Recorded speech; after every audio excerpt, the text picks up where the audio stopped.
তো গাইস যাদের যাদের এই মেইন আইডি সেভ ফাইলটা লাগবে তারা ভিডিওটা দেখো, আর এটার ফাইল টেলিগ্রামে দেওয়া আছে, আর সবাই সেটা ভিডিওটা দেখে নাও। যেটা জিপার ওপেন করার পর ডাউনলোডে যাবেন, তারপর সবাই ওই যে টেলিগ্রামে যাবা, তারপর যেটা ডাউনলোড করছো এটাতে একটা ক্লিক করবা, এক্সট্রা হিয়ার করবা, করার পর এখানে পাসওয়ার্ড চেপে পাসওয়ার্ডটা দিয়ে দিবা। আমি যেটা দেখাইতেছি পাসওয়ার্ড, এই পাসওয়ার্ডটা দিয়ে ওকেতে ক্লিক করবা, বুঝছো? সবাই এটা ওকেতে ক্লিক করে দিবা। এই যে হয়ে গেছে, আর একটু হয়ে গেছে। তারপর আবার এই ফাইলে ক্লিক করবা, ক্লিক করে আবার ভিউতে ক্লিক করবা, তারপর এটা কপি করবা, এই যে এটা যেটা বের হবে এটা কপি করবা।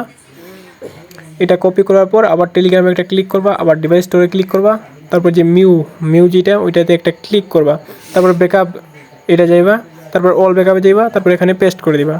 এই যেটা জীবনের কাজ শেষ। এখন তোমার ফোনের সেটিংয়ে একটু কাজ করতে হবে, একদম সহজ। তারপরে যে ফোনের সেটিংয়ে যাবা, একটু উপর দিকে যাবা, তারপরে যে নিজে অ্যাডভান্স সেটিংস দেখবা, এটাতে একটা ক্লিক করবা, তারপরে একটু নিচের দিকে যাবা, একটু হালকা নিচের দিকে যাবা, যাওয়ার পরে যে ফার্স্ট হবে ব্যাকআপ অ্যান্ড রিসোর্ট, যেটা এটাতে একটা ক্লিক করবা। মোবাইল ডিভাইসে একটা ক্লিক করবা, তারপর এখানে একটা পাসওয়ার্ড চাইবে, তোমরা দিয়ে দিও তোমাদের ফোনের পাসওয়ার্ড। তারপর যে রিসেট লেখা দেখছো, এখানে একটা ক্লিক করবা, এটার উপরে একটা ক্লিক করবা, তারপর এখানে ওই যে রিসেট ওইটা একটা ক্লিক করবা, এটা 100 হয়ে যাবে।